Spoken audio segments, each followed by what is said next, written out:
ang pantay na pananaw na may Diyos na buhay at kumikilala sa lahat ng gawa mo, kaya't nakikita niya ang mabutit masama. Tao, mamili ka ngayon.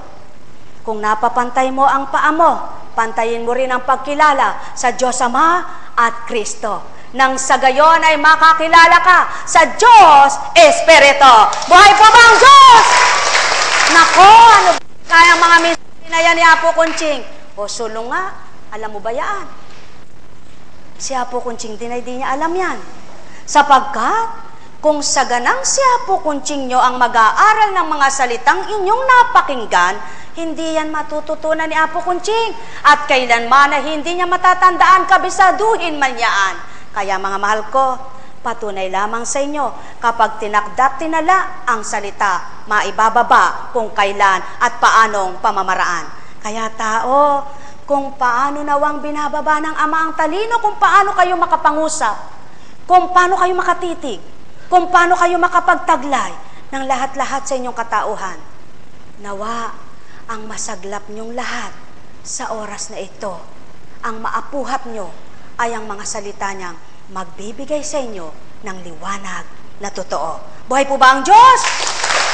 Mga minamahal ko, ganyan lamang ang buhay sa lupa.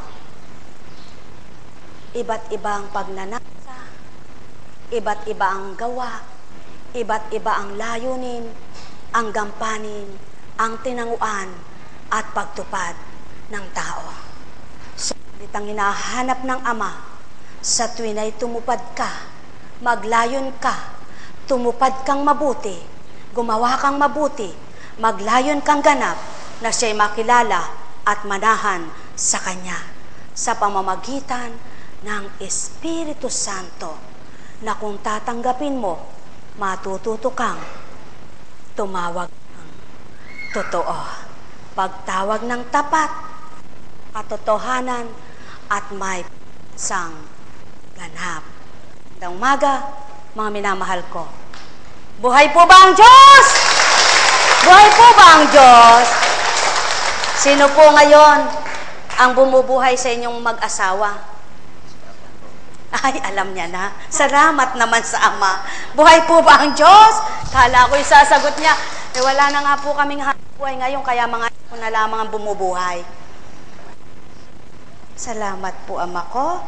Meron nang bumubuhay pala sa inyo.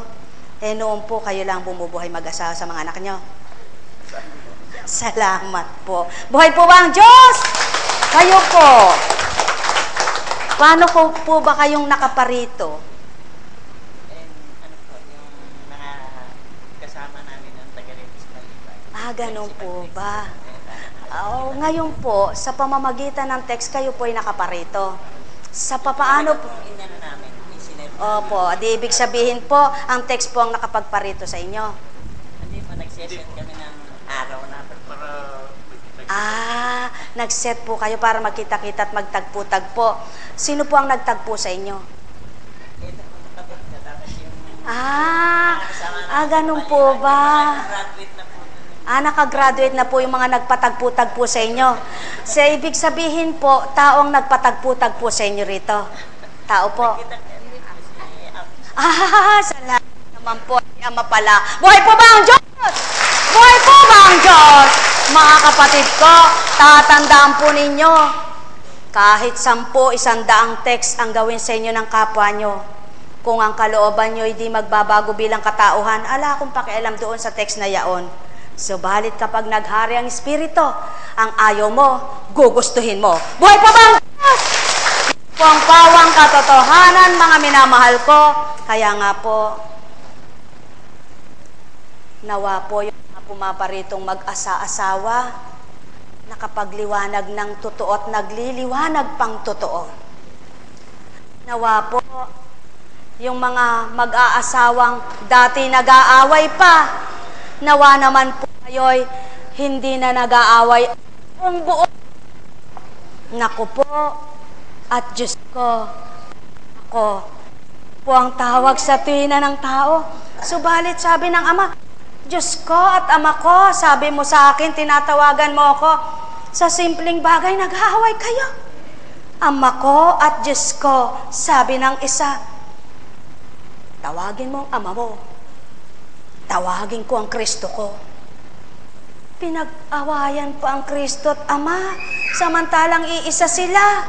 Parehas na di nila kilala, sapagkat kung kilala, magkakaisa, hindi mag-aaway, away sila. Buhay po ba ang Diyos?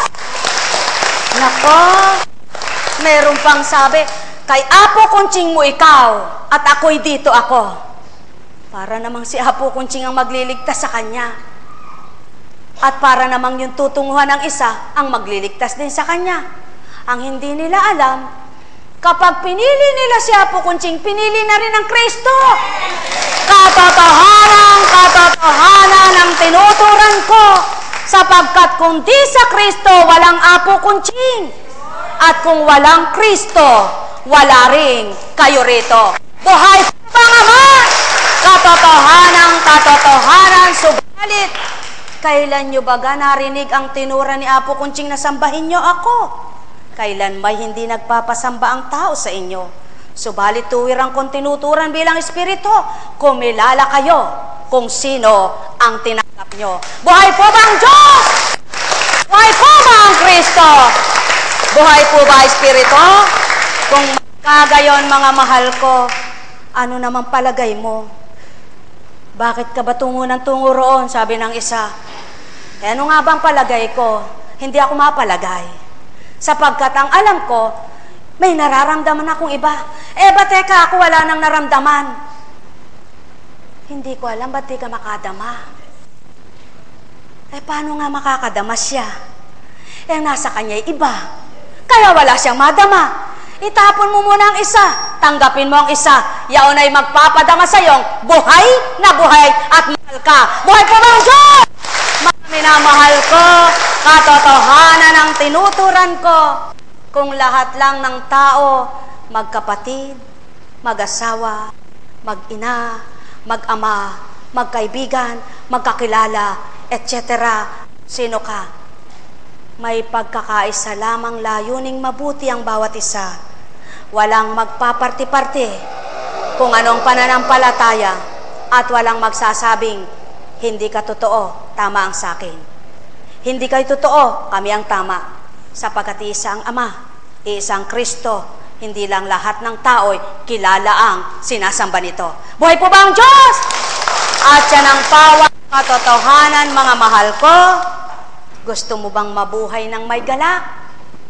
Gawin mo yung marapat. Gusto mo bang mapatag? Gawin mo yung dapat.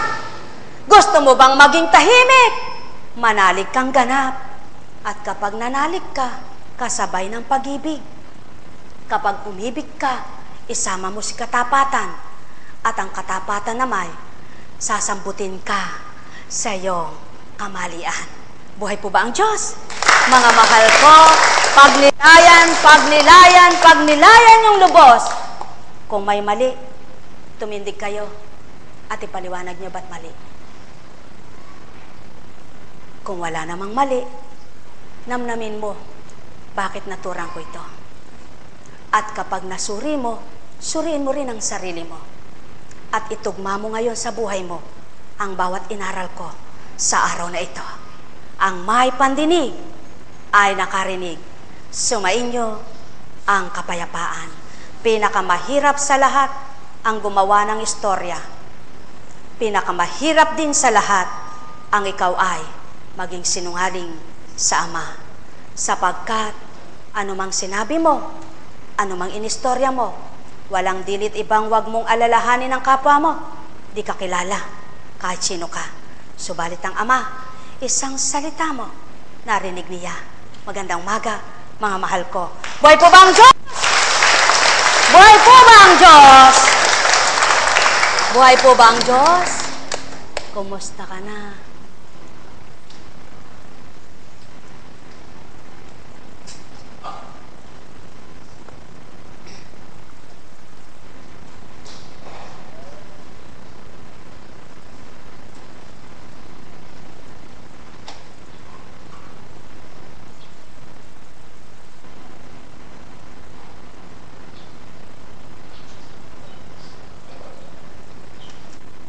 Sabi ng isa, Si Apo Kunching gumagaling na sa pangangaral kasi ekay matagal na dalubhasa na eka siya.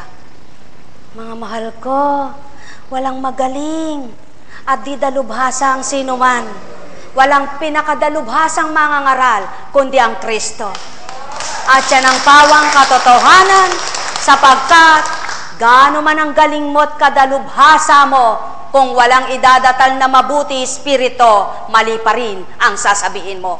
At yan ang pawang katotohanan, mga minamahal ko, ang labaha habang inahasa mo, tumatalim, numinipis, kanyang talim.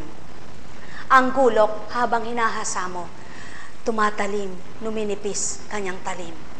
Subalit, ang lilik na tinatawag, hindi pwedeng ihasa ng buong kundi ang bawat karit niya ang siyang bibigyan mong puwang para doon ay hasain.